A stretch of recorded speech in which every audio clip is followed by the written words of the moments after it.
Hello a very good evening to all of you. Crazy mechanical YouTube channel में आप सभी का स्वागत है। देखिए आज हम जो है न्यूमेरिकल करने जा रहे हैं। इसके पहले हमने ऑब्जेक्टिव जो है मैकेनिक्स के इंपॉर्टेंट क्वेश्चन देख लिए थे, ठीक है। पार्ट 4 तक कंप्लीट किया गया है, अच्छे से उस वीडियो को देख लीजिएगा, ठीक है। अब न्यूमेरिकल हम लोग करने जा रहे हैं, अभी मैकेनिक्स का ही न्यूमेरिकल किया जाएगा, ठीक है। यहाँ हमने क्या किया है कि इंपॉर्टेंट क्वेश्चन सेलेक्ट किया है, ठीक है।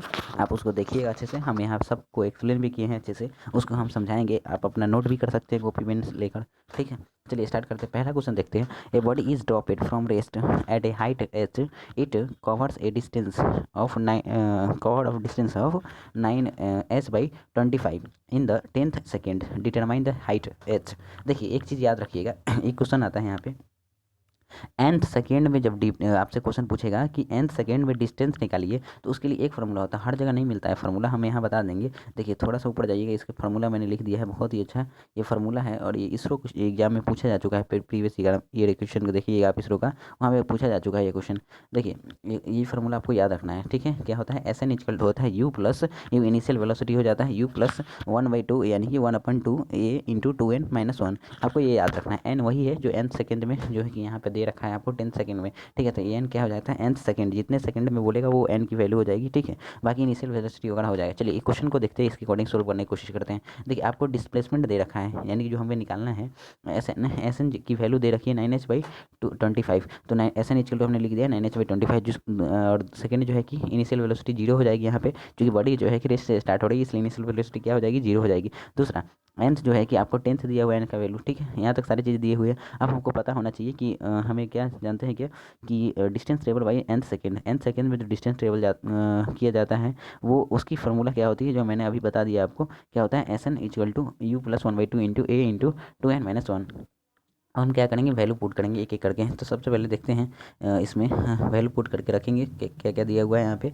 देखिए सबसे पहले एस एन की वैल्यू आपको दे रखी थी 9h/25, तो 9h/25 आप लिख देंगे। दूसरा जो है कि इनिशियल वेलोसिटी जीरो है, जीरो रखेंगे। 1/2, ठीक है, क्या होगा 1/2 इंटू, और उसके बाद फिर एन की वैल्यू रखेंगे यहाँ पे, ए की वैल्यू रखेंगे। ए इक्वल टू आप ग्रेविटेशनल फोर्स है तो 10 मीटर पर सेकेंड स्क्वायर आप ले सकते हैं, ठीक है। तो 10 रख के दिए। उसके बाद जो है कि 2 इंटू एन, एन की वैल्यू कितनी थी, 10 थी, तो 10 यहाँ से उठा लिए, 10 हो गया और -1 करेंगे, ठीक है। जब इसको आप सोल्व कीजिएगा तो आपको करेक्ट आंसर क्या आ जाएगा, एच इक्वल टू निकल के आ जाएगा। यहाँ एच ही निकालना था एक्चुअली में, कितने हाइट से ड्रॉप किया जा रहा है, उस हाइट या कितना हाइट से उसको ड्रॉप किया गया है, तो आप यहाँ से निकाल सकते हैं, ठीक है। देखिए इसका करेक्ट आंसर क्या हो जाएगा, करेक्ट आंसर हम करेक्ट करवा देते हैं यहाँ पे। इसका करेक्ट आंसर हो जाएगा 263.88, ठीक है। अप्रॉक्स में होगा ये 264, हम इसको ले सकते हैं, ठीक है। क्लियर हो गया। चलिए आगे देखते हैं। नोट कर लीजिएगा, पहले क्वेश्चन नोट कीजिए, इसको इस स्क्रीन पे आप अच्छे से विजुअल होगा, देख लीजिएगा ये क्वेश्चन, ठीक है। क्वेश्चन नोट कर लीजिएगा, क्वेश्चन हम पढ़ भी देते हैं एक बार। लिखा हुआ है the piston of a vertical, ठीक है, the piston of a vertical piston cylinder device containing a gas has a mass of 60 kilogram and a cross sectional area 0.04 metre square दे रखा है। The entire system is placed in a vacuum chamber, ठीक है। If temperature of the gas is 70 degree centigrade, what is the pressure of a gas inside the cylinder, ji equal to 9.8 metre per second square दिया हो। देखिए एक container है, यानी कि एक सिलेंडर है जिसमें जो है कि गैस भरी हुई है कुछ, ठीक है, और उसका क्रॉस सेक्शनल एरिया भी आपको दे रखा है। कितना क्रॉस सेक्शनल एरिया दे रखा है, 0.04 मीटर स्क्वायर, ठीक है। आप यहाँ पे नोटिस कीजिएगा क्या क्या गिवन है, ठीक है। उसके बाद क्या देख रहा है, टेम्परेचर जो है कि जब इसको कंप्रेस किया जाता है तो 70 डिग्री सेंटीग्रेड तक जो है इसका टेम्परेचर राइज होता है, ठीक है। उसके साथ साथ आपको क्या क्या दे रखा है यहाँ पे देखेंगे। जी की वैल्यू हमने अपने से लेंगे यहाँ पे, जी इक्वल टू, ये भी ऑप्शन दिया हुआ है कि कितना लेके चलना है, कितना लेके चलना है, जी equal 9.8 metre per second square, ठीक है। और उसके बाद एक चीज़ दे रखा है, मास दे रखा है आपको, ठीक है। कितना मास है उसके अंदर, 60 किलोग्राम मास जो है कि सिलेंडर का रखा हुआ है, ठीक है। चलिए अब देखते हैं कि कैसे सोल्व करना है इसको, ठीक है। इसको कैसे सोल्व करना है देखेंगे। देखिए अच्छे से देखिएगा, यहाँ पे आपको विजुअल होगा, बहुत अच्छे से क्लियर भी है। यहाँ पे क्या क्या दिया हुआ है मैंने यहाँ लिख दिया है। मास क्या है, 60 किलोग्राम, ठीक है। उसके साथ क्रॉस सेक्शनल एरिया कितना दे रखा है आपको, ए इक्वल टू 0.04 मीटर स्क्वायर, ठीक है। उसके बाद जो है कि अब देखिए यहाँ डायग्राम से भी आप समझ सकते हैं, डायग्राम ही हमने बना रखा है यहाँ पे। उसका देखिए यहाँ पे डायग्राम में क्या क्या दे रखा है, अच्छे से क्लियर किया है इसको हमने, ठीक है। देखिए अच्छे से मैं कोशिश कर रहा हूँ ताकि अच्छे से विजुअल हो सके। देखिए यहाँ पे एक बार जूम कर दूँ मैं। देखिए मास क्या है, 60 किलोग्राम, और टेम्परेचर जो है 70 डिग्री सेंटीग्रेड हो गया, और इसका जो क्रॉस सेक्शनल एरिया है 0.04 मीटर स्क्वायर है। एक कंटेनर वेजल है, ठीक है। चलिए अब इसको कंप्रेस किया जाता है तो बोल रहा है कि प्रेशर फोर्स कितना एक्सर्ट होगा इस पर, प्रेशर फोर्स हमको निकालना है। तो हमें पता होना चाहिए कि प्रेशर फोर्स क्या होता है। प्रेशर फोर्स इक्वल टू होता है फोर्स पर यूनिट एरिया, ठीक है। क्या होता है, pressure force equal to force per unit area होता है, और फोर्स इक्वल टू क्या होता है, mg, और एक बटे क्या हो जाएगा, डिवाइडेड बाई एरिया। तो हमें जो जो वैल्यू दी है आसानी से आप रख सकते हैं, कोई इशू नहीं है इसमें, ठीक है। तो हम वैल्यू एक ही करके रखते हैं इसमें। देखिए फोर्स जो है मास कितना दे रखा था आपको 60, ठीक है। उसके बाद जी का वैल्यू हम 9.8 रख दिया, ठीक है। उसके बाद क्रॉस सेक्शन लिया 0.04, ठीक है। उसके बाद फिर जब आप इसको कैलकुलेट करोगे तो आपका राइट आंसर क्या आ जाएगा, 14700 ठीक है। आप इसको याद रखोगे क्या, कैसे मतलब कौन सा फार्मूला यूज किया हमने, बस सिंपल फार्मूला यूज किया है, इसमें कुछ नहीं करना था। क्वेश्चन देखने में लॉन्ग था लेकिन है बहुत इजीली, ठीक है ना। बस इसमें प्रेशर फोर्स अप्लाई करना है, दूसरा कुछ नहीं करना है। Pressure P equal to F by area लगाइए, आराम से आपका आंसर निकल जाएगा, ठीक है। इजी क्वेश्चन है, बड़ा इंपॉर्टेंट था इसलिए मैंने इसको उठाया था। तो इस तरीके से आप जब इसको कैलकुलेट करोगे तो फाइनली आंसर जो आ जाता है, ये न्यूटन पर मीटर स्क्वायर में दिया है, हम इसको बार में कन्वर्ट कर लेंगे, क्योंकि हमें पता होना चाहिए कि एक 1/4 क्या होता है 10⁵ न्यूटन पर मीटर स्क्वायर। तो इसको जब हम डिवाइड करेंगे 10⁵ से तो ये हो जाएगा 0.147 बार की समथिंग, ठीक है।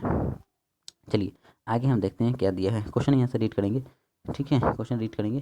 क्वेश्चन है, a body of a weight 100 newton falls freely through a distance of 10 metre against a atmospheric drag force of 5 newton, considering the body as the system and the work interaction is। देखिए work interaction निकालने के लिए बोल रहे हैं यहाँ पे क्या क्या दे रखा है आपको, हम टिकअप करवा देते हैं एक बार क्या क्या इसमें दे रखा है आपको। क्वेश्चन पढ़ लिए होंगे, नोट भी कर लिए होंगे आई होप, ठीक है। देखिए क्या क्या दे रखा है आपको, डायमीटर दे रखा है, कितना दे रखा है ये 10 मीटर।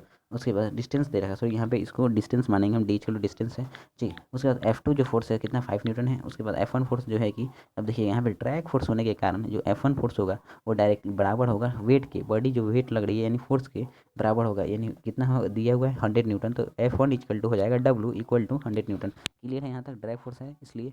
चलिए आगे बाकी देखते हैं टोटल वर्क। तो टोटल वर्क हमें पता होना चाहिए, वर्क इक्वल टू क्या होता है, फोर्स इंटू परपेंडिकुलर डिस्टेंस। और इसका होता है फोर्स इंटू परपेंडिकुलर डिस्टेंस, जो कि हमने लिख दिया है ऑलरेडी यहाँ पे, ठीक है। तो हम क्या करेंगे, वैल्यू पुट कर देंगे। हमको पता है कि F1 equal to W equal to 100 newton है, तो F1 की वैल्यू क्या हो जाएगी 100 न्यूटन इंटू 10 कर देंगे, ठीक है। तो फाइनली ये 1000 न्यूटन मीटर आ जाएगा, ठीक है। F2 इक्वल टू 5 न्यूटन आपको दे रखा था, atmospheric tension force F2 equal to 5 newton हो जाएगा। फिर इंटरनल वर्क जो निकालेंगे, फाइनली हमको क्या निकालना है, इंटरनल वर्क, ठीक है। तो इंटरनल वर्क F फिर से हम दोबारा करेंगे इसको, तो क्या आंसर हो जाएगा, एक्चुअली यहाँ से इसको हटा दूँ। देखिए तो F2 इक्वल टू क्या हो जाएगा, F2 इंटू डी कर देंगे, फिर से 5 आपको दो कि एटमॉस्फेरिक फ्रिक्शन देख रखा है, और दूसरा 10 जो है कि ग्रेविटेशनल फोर्स मल्टीप्लाई करेंगे तो 50 न्यूटन मीटर जो है इसका करेक्ट आंसर निकल के आ जाएगा, ठीक है। क्लियर हो गया होगा, समझ गए होंगे। आगे चलते हैं, चलिए आगे देखते हैं। देखिएगा calculate the power in a kilowatt, ठीक है। पावर निकालना है यहाँ पे, required by the engine of a car travelling at a constant speed of 50 metre per second, ठीक है। If the car has to resist a wind drag, ठीक है। कौन सा फोर्स लग रहा है यहाँ पे, रजिस्ट कर रहा है इसको, विंड ड्रैग के कारण इसको रजिस्ट किया जा रहा है। और फोर्स जो है कि डी में आपको दे रखा है 20 V in newton, where V is the velocity of the car, ठीक है। चलिए आपको सब चीज़ यहाँ पे F दे रखा है ऑलरेडी, ठीक है। ड्रैग फोर्स आपको दे रखा है 20 × V, ठीक है। याद रखें यहाँ पे क्या दे रखा है, ड्रैग फोर्स दे रखा है ऑलरेडी, इसको ध्यान में रखिएगा। 20 × V दे रखा है आपको, पूछ रहा है the velocity of the car, car की वेलोसिटी निकालना है। चलिए देखते हैं कैसे निकालेंगे।